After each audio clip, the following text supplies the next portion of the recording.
Good morning, good afternoon, good evening. Buenos días, buenas tardes, buenas noches. Welcome to the closing plenary of the Global Health Practitioner Conference 2021. The title of this plenary is Acting Together Against a Global Health Threat, Interlinkages Between Climate Change and Child and Adolescent Health. I can't believe the conference is already over. My name is David Imbao Jacome. I am Core Group's Technical Programs Officer, joining from Ecuador. I'm so excited to be moderating this panel, the closing plenary of the conference.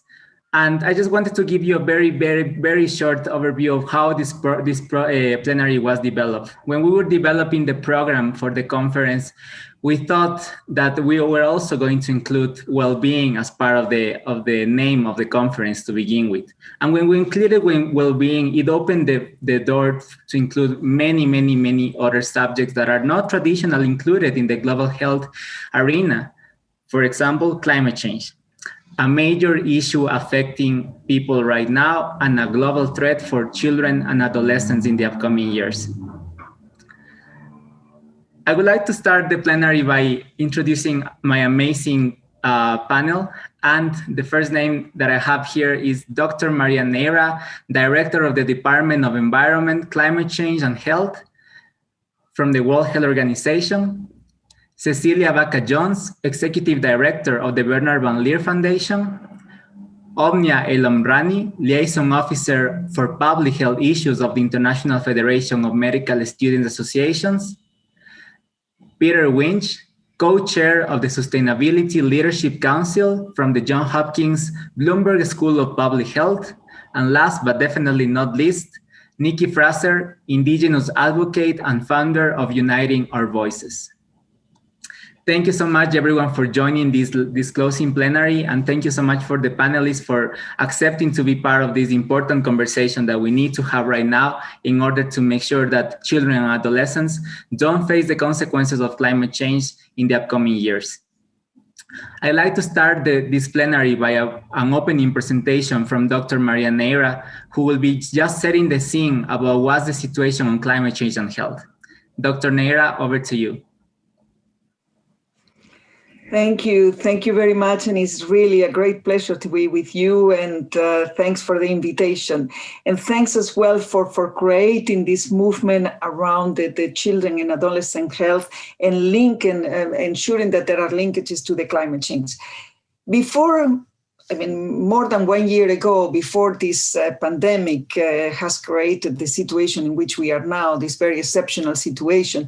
In fact, you might remember that every Friday, a group of young people were demonstrating in the streets of many places around the world just to remind us that they wanted the adults, they wanted the policymakers, they wanted the governments to take more action on climate change. With the pandemic and the social distancing and all of these movements, obviously this movement is still alive, is still maintained, but you don't see their presence in the street. My point here is whether we are on the streets or they are in their houses or they are behind on a screen like this one we are today, there is a lot to do on the climate change. Clearly, the society now is very much concentrating on the pandemic and then very worried and then facing this exceptional public health crisis that we have at the moment. And therefore, it's difficult to in the middle of all of this anxiety by the society and the young people, alert them and say, listen, we have a pandemic, but there is even another huge public health crisis that is threatening all of us, which is climate change, and will be coming here. So my point is that while we need to raise awareness about the importance of tackling and attacking the causes of climate change, we need to do it in positive. The messages to the society is the following. You see, we are facing a pandemic, but some of the reasons why we are facing this pandemic is because upstream on the causes of the situation we are facing now, there is as well this very bad relationship that we have with nature. There is this destruction of our environment that we are committing every day. We are doing every day. We are polluting everything we touch. We are destroying our ecosystems. We are on a massive deforestation, massive agricultural practices, and very invasive one, very polluting. And we are consuming and trading with wildlife animals without any control. And that has been contributing to many of those emerging infectious diseases that we are facing now. So if we want to reduce our vulnerability to the next crisis, whether this crisis is caused by an infectious agent or by climate change, this is what we should be doing. And this is a message that the young people, the children, the adolescents, they need to understand. We can do it in positive. We need to recover our relationship with nature, fundamental. And we need to make sure that our politicians, our governments hear our voice, your voice, to do more action on tackling the causes of climate change. If you tackle the causes of climate change, one of the most important benefits that you will obtain is the reduction of the 7 million premature deaths that are occurring every year and are due to the exposure to air pollution. Because air pollution and climate change, they overlap. The causes of air pollution and climate change, they overlap on what? On the combustion of the fossil fuels. So first message for the young generation, stop destroying the nature. Second, stop using fossil fuels. We need to move quickly. We need to have a quick transition to renewable sources of energy, to cleaner sources of energy that will not put our lungs and many other organs in our body at risk. So this is a message that you young people need to call for it. And not only this will be good for our health, which is so much needed, but it will be very good as well for the economy. This is where we need you as well. You need to make sure that people understand that by creating this healthy transition to a healthy energy transition, to a healthy urban transition, making sure that our cities will be better planned in order to protect our health. It has to be done to reduce the risk for health, but there have enormous economic benefits that can be attached to that. So when politicians will tell you, we cannot take these actions because there is an enormous economic cost and now we need to recover from COVID, we need to recover the economy, don't buy this argument. Don't, because in fact, it's all a gaining opportunity. Tackling the causes of climate change will contribute to reduce the probabilities of having other pandemics or other emerging infectious agents appearing. It will reduce air pollution. It will reduce our economic disaster in which we are now, and it will create a more sustainable society where the health of all of us, and particularly the groups that we are today looking at, children and adolescents, will be very much protected. This year will be COP26. Don't forget that every year that the health community is represented at the COP, but this year we will go with very, very strong messages. One, climate change is affecting your health, our health, not just to the health of the planet and the next generation. No, our health now, the health of the people now, the health of the citizens now. So we want this to stop.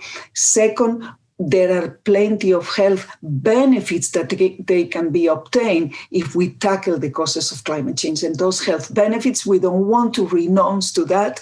And we think that it's unacceptable to have those 7 million premature deaths caused by air pollution. So we have a huge reason to have more action.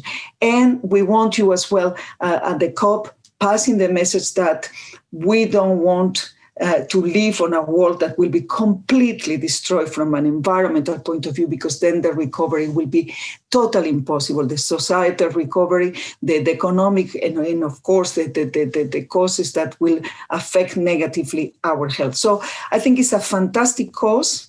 There are very strong scientific arguments to move on that cause. You have the right groups, the networks, and we need to make sure that young people will be very much involved on that. And with all of that, it's just a question of maintaining the movement, going for it, and making sure that our voice is very, very much heard and action is taken after that. Thank you. Thank you so much, Dr. Neira, for those opening remarks. amazing statements that you have shared with us. Last year, I remember that I said once that it took a pandemic for people to realize the importance of health, the importance of public health, the importance of health promotion. What will it take for people to realize the importance of climate change? What do we need to see? So absolutely, I totally agree with your points. Now I have the honor to start with the panel that we have prepared for today, and I would like to start by asking Nikki Fraser. Nikki, how is climate change affecting the health of Indigenous communities in Canada? What are your thoughts on the inequities that Indigenous communities face in a high-income country? So Cookstacham, and thank you for your opening remarks, Doctor. I am going to introduce myself in my language. So Waikokwaitip, everybody who's participating, and my name is Nikki Fraser. So I go Waikokwaitip, Nikki Fraser, Skles to Kamloops Stechwin. And so before I answer your question, I want to follow protocol and teachings of my Indigenous ways. We acknowledge the land that we are speaking on, where we are learning on, where we are participating on and playing on. So I am speaking to you on from the Secwepemc Nation, which is located in British Columbia, Canada. And so I ask you all just to kind of take a moment yourself to acknowledge or recognize and appreciate the lands that you come on today, because that's what this topic is about, is climate change and the impacts that climate change has had on the land that we are on right now, the planet that we are on right now. So thank you again for having me. I think this is such an amazing conversation, and I think it's a conversation that Indigenous people need to be a part of, especially Indigenous youth, Indigenous young people. I'm turning 30 in couple more days, so I'm aging out of the young people's group, but I definitely won't stop advocating for young Indigenous people to be a part of the conversation when it comes to climate justice, climate change, and also when it comes to the impacts of their mental well-being. And so some of the impacts that I have experienced and learned and have grown up a part of is that as Indigenous people across the world, our relationship to the land, and that's something that the Dr. Nerera mentioned, is the relationship with the environment. The relationship Indigenous people have with our land and our home territory is so interconnected, and there's so many ways that I can elaborate on that. But I'll take a few of them, and one of them being is that's our livelihood. It's our livelihood to gather. It's our livelihood to provide food for our family, our livelihood to practice our traditional and culture. And for some cases, the land and the territories that Indigenous people reside on is how we get our language. And so that's something that I can say as a Secwepemc person, is that our language is tied to the land.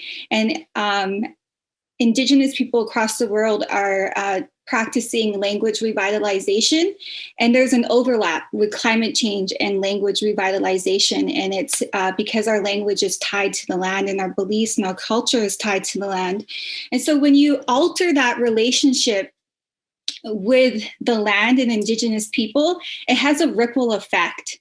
And so that ripple effect is, first, you can see the effects. And that's something like here in BC, I can share with you guys that we've had multiple summers of wildfires where it burnt down acres and acres and acres, hectares of land, especially on Indigenous territory. And so seasons after that fire meant that there was no gathering, there was no practicing food sovereignty, there was no practicing gathering our medicines and being out on the land. And so, of course, that has an effect mentally on our people, because it brings a sense of anxiety, not being able to have food security because we're not able to provide for our family, because the land is being altered and being impacted by climate change. And so that impacts us physically and mentally, not being able to practice our own traditional protocols.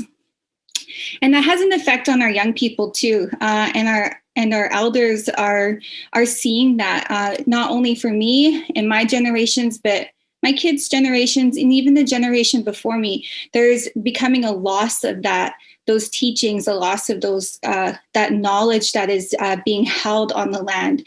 And with that loss, there brings a disconnect. And that disconnect, unfortunately, depending where you are in here, when you talk about a high income nation, a high income state like Canada, we're a fairly spread out country. And so Indigenous people in Northern Canada live in very rural areas.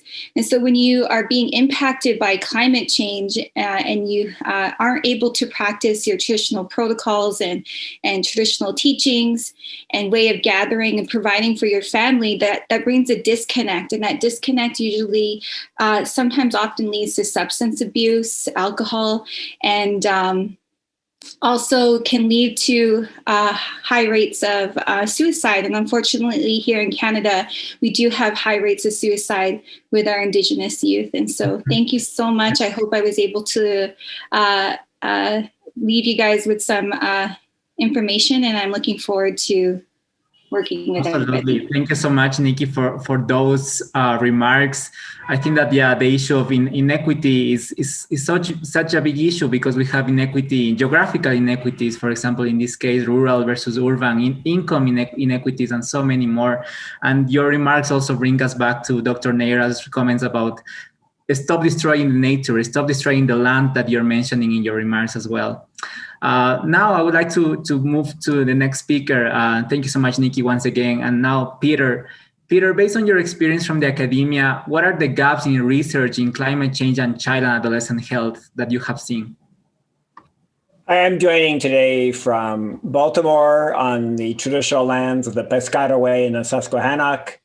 I think the two things we need to look at are how climate change affects children and adolescents, but also how children and adolescents affect the climate and the health of the planet. One example of how climate change may affect the health of children and adolescents is there's accumulating evidence that the nutritional quality of foods may decrease with climate change. So we need to study and monitor nutritional quality and adapt our recommendations for child feeding and nutrition of children and adolescents appropriately. And we're especially concerned about the effects of climate change for children living in vulnerable environments like semi-arid areas, island states, and river deltas. And we need to understand how their food environments, how their health change as these vulnerable environments are impacted. But children and adolescents also have a big impact on the biosphere, on climate.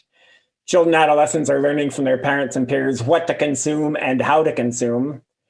And their patterns of consumption of food, water, energy, and other goods are going to have profound impacts on the biosphere going forward. So we want to maintain a livable planet. We need to encourage children, and I would say especially children in high-income countries, to adopt more sustainable patterns of consumption. And if they do this, there will also be health and nutrition benefits. For example, if they adopt diets that are more plant-based, contain less processed foods, they're going to be healthier, they're going to have less chronic disease. So we need to conduct research, but we also need to work together with community, civil society organizations, governments to figure out how to make these changes happen. And I will stop there. Thank you so much, Peter, for those comments. Totally agreed on how the addressing climate change as an issue for health can also have benefits in other different areas of health of children and adolescents, such as nutrition improvements, as you were mentioning. Totally agree with your remarks. Now, I would like to move to the next speaker, Omnia. Omnia, healthcare students are the future global health leaders. This includes medical students, nursing students, midwife students, and many more that are involved in the care, in the healthcare and in the care arena. Are these students getting prepared to face the consequences of climate change in health and well-being? What is needed right now? Yes. Thank you so much for the question and for having me part of this very interesting panel and these interventions. So I would like to come from a different perspective, which is a medical student perspective. And as mentioned before, as young healthcare professionals and the future health workforce, we are the first line responders to the health impacts of climate change. We are the first ones to see the patients who are going to be suffering from exacerbations due to asthma or heat stroke or malnutrition, as mentioned before, or depression. All of these impacts related to climate change and air pollution. However, we are not sufficiently trained to understand the relationship between health, environment, and climate change. As a final year medical student in Egypt, and I work in my university's hospital, I witness every day exacerbations of respiratory diseases because of the poor air quality we have in Cairo. Yet I realized that I never learned about climate change or air pollution in my own medical curriculum. But at the same time, as a young advocate in the International Federation of Medical Students Association, the IFMSA, I realized how empowered I am because I was able, together with a group of medical students, to prove that not just my university, but over 2,817 medical schools around the world, only 15% had a mention of climate change in the curriculum. And even a less percentage of 12% had activities related to climate change led by students. And we also tried to take a closer look at air pollution, which, as Dr. Maria mentioned, that it kills more than 7 million people every year. And we saw that only 12% of all of these medical schools had a mention of air pollution in the education. And this means that we are not recognized to understand what is the relationship between health and climate change. Nevertheless, this did not stop us. As IFMSA, we decided to create our own climate change and health curriculum and a report card. And at the same time, we are currently working on that, and we are collaborating with the European Institute of Technology, and we created the first nutrition course for food, health, and sustainability for medical students. This course has been launched since November and is now online for medical students to join to learn about climate change, food systems, and health. But at the same time, I would like to end my intervention with a very important question when we're really taking a closer look at climate change, children and adolescent health. We are, as students, we care a lot about our education, but we also do our own advocacy. And that is why, as medical students from IFMSA, we've been attending the climate change conference for the past 10 years. We've been working with young advocates from diverse disciplines and not just health, but we're also advocating with WHO and other stakeholders to place health at the heart of the climate action plans. So finally, I will end with one question. Will you work with us, the future health workforce, and the young students to shape a healthier, a greener, a bluer, and a more resilient world where our children and adolescents can thrive? Thank you. Wow, Omnia, so inspiring to hear your words. As a former IFMSA member, I totally get what you say on the empowerment of students, how important it is to really, how empowering it is, and this empowerment, how much impact can it have on people's, on different activities. For example, you're mentioning creating your own curriculum. This is amazing. And I do hope that this curriculum can also include other healthcare providers, students as well, as I was saying before, which I think that they need to be included as well in the discussion. So in your last question, yes, absolutely. We'll be more than happy to work with you. Now, moving on to my next panelist, Cecilia. Cecilia, why is it important to focus on climate change to protect young children, particularly thinking about early childhood development? How can we create healthy cities for them? Thank you, David, and thank you all. I think it's really inspiring to listen to you all. But just answering to your question, I really think that the main reason that we need to focus on climate change is that, of course, babies and particularly like babies and toddlers, like the youngest children, are very vulnerable to the effects of extreme weather or poor air quality or rising temperatures, as we heard from our previous panelists. But I also think it's important to realize that children living nowadays have limited power of shaping what their future will look like. And of course, when we talk about babies and toddlers, they cannot even speak. So they're not like, they're not responsible for what we are deciding at this very present moment. And if we think about a baby who's born today, I think that probably we expect this person to have an expectancy of life of around 8 years old. And so we already know that this new generation that is being born this very second it's going to be exposed to extreme weather or to poor air quality, and it's probably going to be exposed to the raise of temperature of at least 4 degrees. We already know this kind of data. So we need to build systems that can accommodate the negative climate change impacts on children and other vulnerable populations. And I think just from listening to what some of you were saying, I think that the most important thing is to try to align like social policy with climate policies and really bringing together, for example, early childhood policy with climate change agendas could actually strengthen both agendas. If we can use the human stories in order to improve some of the impact of the climate agenda, we will be able to find and enable cost-effective solutions.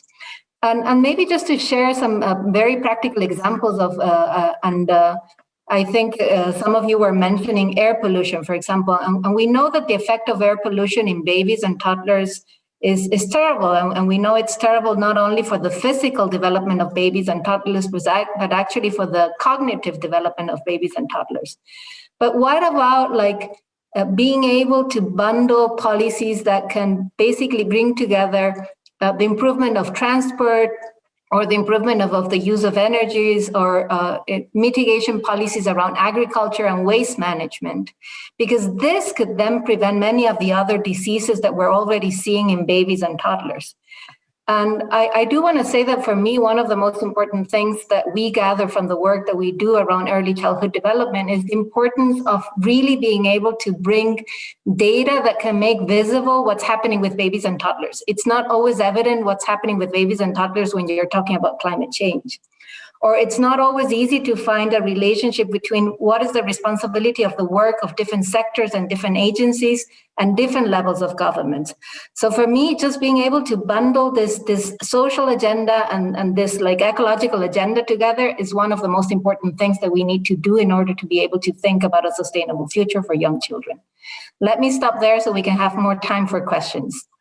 Thank you so much, Cecilia, for those comments. I think that Helga was mentioning yesterday in the closing plenary that we have to be loud and very explicit about what we are advocating for. So we have to say loudly babies, toddlers, early childhood development, because otherwise these issues get lost in the global health agenda. And when we say broadly global health, what does it mean? What climate change? Yes, but for who, how, why? So yes, thank you so much for those comments. Now I'll go back to Dr. Neira, who started this plenary. Dr. Neira, health is the missing component of the climate change response. That's what I feel personally, at least. How can we advocate effectively to raise the issue in the global health and the public health arena in general? Yeah, there is definitely a lot that needs to be done to make sure that health is very prominent on the climate change agenda. But I think is gaining a lot of traction. And first of all, that any action they will take on the COP26 and all the agreements that the governments are taking now, the commitments and saying we will be neutral, carbon neutral in 20 years, on 25 years, this is already health. This is the message. I mean, we need to understand that health doesn't mean to have the war very prominent here or there, or being part of the title or whatever. What we need is to monitor the actions. Anytime you reduce, you advance on the transition to renewable energy, this is health. So the way to measure how health is included is just on the health benefits, not on the creating a separate group for health. So what we are trying to do is push for the reduction, of course, of the use of the combustion of fossil fuels, making sure that there are not subsidies for fossil fuels, and that's health. And so anytime they move on a more sustainable transport system, public transport system, that is health. We need to translate it into health benefits as well. Anytime there is a new technology that will contribute to this capture or reduction of CO2, this is health as well. So what we need to be there is not just to make sure that people see health everywhere, but they understand that health will be everywhere in the actions they are taking. And the explanation is very simple. if you do this action, you will generate these health benefits, but two differences, the speed and the level of ambition. So if you go for carbon neutral in 20 years from now, it's great. But if you do it in 10, you can save a very good number of lives. So we need to translate and quantify the health benefits that are obtained for each of the actions they are taking. And we need to use it to create more political pressure. This is exactly what we are doing. Of course, we say climate change is affecting our health, and health has to be very prominent, but those are, to raise advocacy. But more than anything, what we need to do is say, okay, you are reducing combustion of fossil fuels. You are moving and transitioning to renewable energy. Fantastic. You will generate such an incredible benefit for the health of the people. You will reduce the number of deaths and disabilities. But if instead of doing it in 10 years, you do it in 5, wow, look at the benefits you could have. And not only, you can look at the number of deaths you can avoid. And this is the message that the society needs to hear, that the politicians need to hear, and the governments, they need to hear. Anytime you take an action on climate change, all the actions will be health, no doubt. Any of them is a public health agenda. But remember, level of ambition and the speed of implementing those actions. So health is everywhere in the climate change already. Thank you so much, Dr. Neira, for those clarifications. In this case, I totally agree that a health in all policies approach is already happening, actually, in this case. So now we have 5 minutes or so for questions from the audience or questions from ourselves. If anyone has a question, please put them on the chat. We welcome them. But my question is just very quickly for all the panelists. I think that if you can answer this question in 30 seconds. By 2030, what is the one thing that you would like to see in the climate change response related to health for children and adolescents? I will start with Cecilia.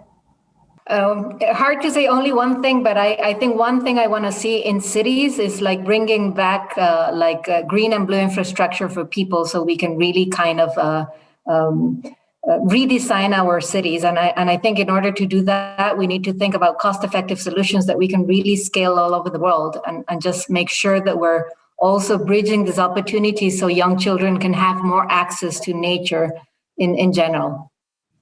Totally agree. Nikki? What's the one thing that you would like to see? One thing I would love to see by 2030 is more allyship with Indigenous people. Indigenous people are usually at the front line advocating for climate justice. So if we can, by 2030, have more allyship, more partnership, talking about those networks, working together with Indigenous people to protect this beautiful planet, I would love to see that by 2030. Thank you. Thanks, Nikki. Peter? I'd like us to think globally about how we grow and use food. And right now we have a small number of people on the planet eating way too much and suffering from that, and many other people on the planet not having enough to eat, especially young children. So we need to have a global strategy for growing, consuming, distributing food that guarantees better nutrition and a better biosphere. Eating equality, I couldn't agree more. Omnia? So for me, I would love to see how youth and adolescents can be within the climate agenda to be meaningfully engaged and sustainably engaged. We don't just want us as youth to be the ones leading strikes or local actions, but more of leading policy transformation and accelerating action on climate change, because now with COVID, we have this opportunity to take a step back to create the world that we want, the healthy and green world, and for us to be part of the solution and not just advocating for it, but actually creating it along with our governments, both within our communities, within our countries, and also on a global level. Thank you, Omnia. AY-led policies, couldn't agree more, yes. And last but not least, Dr. Neira? I will be cheating here. When I was a child and somebody will ask me, you can ask only one wish. Which one will be? I will say, okay, I want to be happy, because for me to be happy means that my family was in good health. You have almost everything, because otherwise you will not be happy. So here I will be cheating as well. My wish will be all countries around the world respecting the WHO's guidelines on air quality. And you know why I say that I will be cheating? Because in order for the countries to reach WHO standards on air quality means that they need to have a very sustainable transport system in the cities. They need to have a very good urban planning. They need to have a perfect sustainable food production and consumption and agricultural practices. They need to stop the use of fossil fuels and have an energy efficiency, remove cars from the city. So thousands of actions that will contribute to a blue sky, which will be my wish as soon as possible. Blue sky. Thank you so much, Dr. Neira. Yes, I think that going into a well-being approach where we are physically, mentally, and in all our spheres well, that's the approach that we would like to see. And of course, we need a healthy environment for that. So thank you so much to our amazing panel. Our panel has come to an end, and now I will hand over to Lisa Hilmy, Executive Director of Core Group, Camille Cerelos, Global Health Intern from Core Group as well, and Gareth Jones, Youth Programs Consultant from the Youth Coalition for Sexual Reproductive Rights, to give us the closing remarks of the conference. Thank you so much, everyone. Lisa, over to you. Thank you, David. That was an amazing panel. If you look at the chat box and see some of the inspiring comments, it's just amazing. Thank you so much. In a minute, you're going to hear from two other young youth leaders, as well as an amazing artist, Britton Coenzi, and he is going to tell a little bit about his story and then end this amazing 2-day conference with an Indigenous prayer. So don't leave yet. The past 2 days, we've listened to the evidence, to innovation. We've discussed many issues related to babies and toddlers, child and adolescent health and well-being. But now it's really the time for action. So yes, Omnia, we will work with the future health workforce and students, and let's all advocate loudly. I know that Core Group in the next year, we will be launching a major initiative to work with the climate crisis, our members, and we'll ensure that we have meaningful youth engagement along the way, just like we did for this conference with 50% youth on the Global Planning Committee. In case you've missed a session, you can go back to the platform, which is powered by the amazing Tech Change. You can watch it again. You can watch this amazing closing plenary again if you want to be inspired. Please visit the posters. They are really informative and a lot of great results there. And the exhibition halls with our amazing sponsors. I'd also like to invite you after Bryden's amazing performance that we will see in a moment to join our networking session with our Core Group working groups so you can learn more about getting involved with Core Group.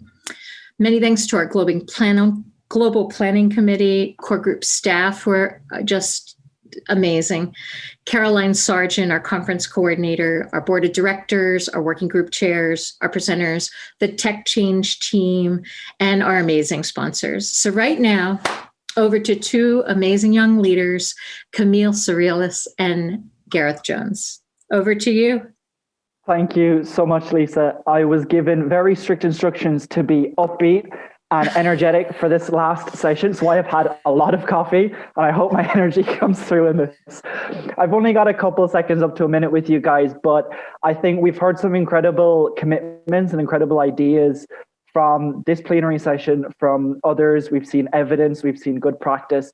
But for me, both as a young advocate and as someone who works in the front line in the health service, it's very difficult to see how these can really sort of translate into actions for those of us who are with patients every day.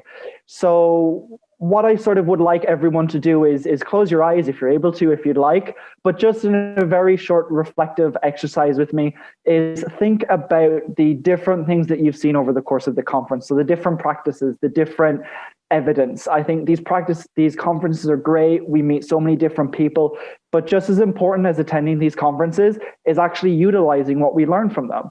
So I'd love for all of you to try and just think of one thing. It doesn't need to be big. It doesn't need to be a we're going to reduce our carbon emissions by 50% in the next year on our project, because there's not much that only one of us can do on that.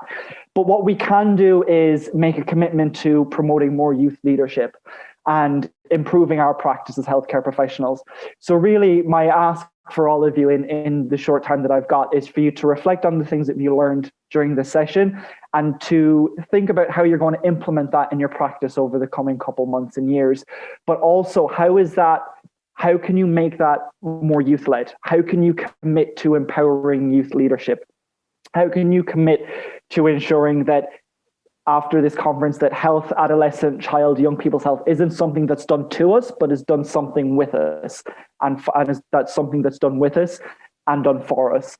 And I know for myself, it's something, in my practice, I always take a very much a person-centered approach. I get the person to lead me. I'm the person with the knowledge, I'm the person with the skills, but they know their own body, they know themselves, and they take me on a journey with them, and I give them the tools to work and improve their health. So how can you guys here take what you've learned from the conference and implement that in your day-to-day practice? And that's it. You can open your eyes, you can leave it at that. It doesn't have to be something right now. You can think about it after the conference, but it's just something I personally think as a young advocate and as a professional is hugely, hugely important.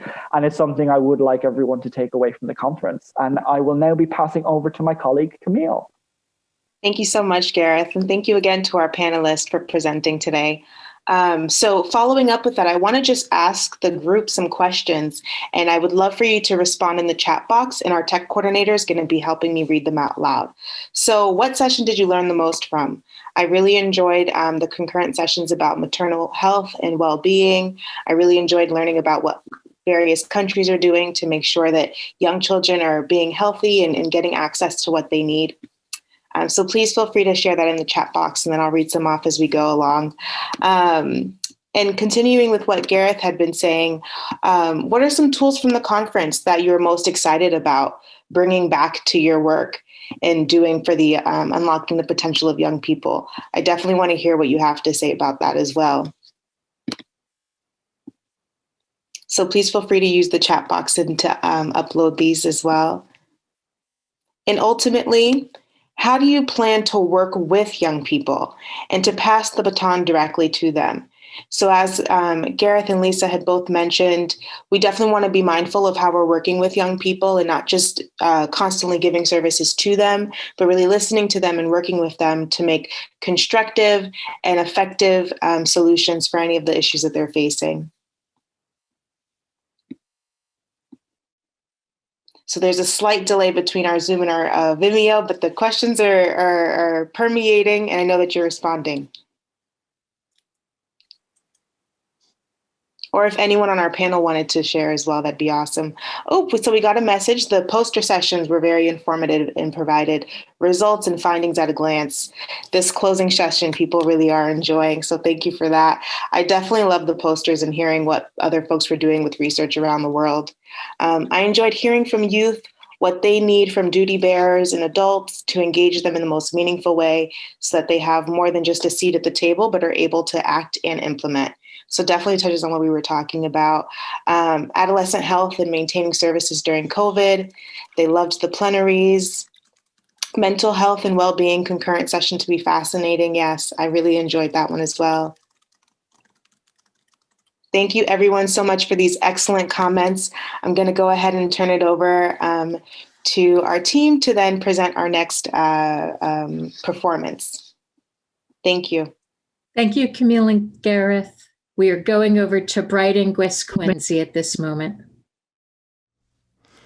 Ani Kanuya, Brighton Gwes and Digikaz, Makwadodium, Nashingaming Donjaba. Hello everyone, how's everybody doing? My name is Brighton Gwes. I'm Bear Clan, and I'm originally from Cape Coker Reserve, which is located in the Grey Bruce Peninsula area. But I currently reside in Sudbury. Today I'd like to share with you an Indigenous song, powwow song. It's actually called, it's an honor song. When I'm singing, I would like to just think about your loved ones and think about this sickness and just pray that we all get over this sickness and we can all come together again and see one another. So yeah, we'll just, when I'm singing this song, there's no words in it, but when I'm singing it is like a form of prayer, because I'm always in a positive state of mind, you know, when I'm around our drums. So this is an honor song. So when I'm singing, just think about those things and think about everyone, and even strangers, everyone, because we're all in this together. Just think about all of us getting over this sickness so we can all get back together again. Aho, miigwech.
Aho, miigwech.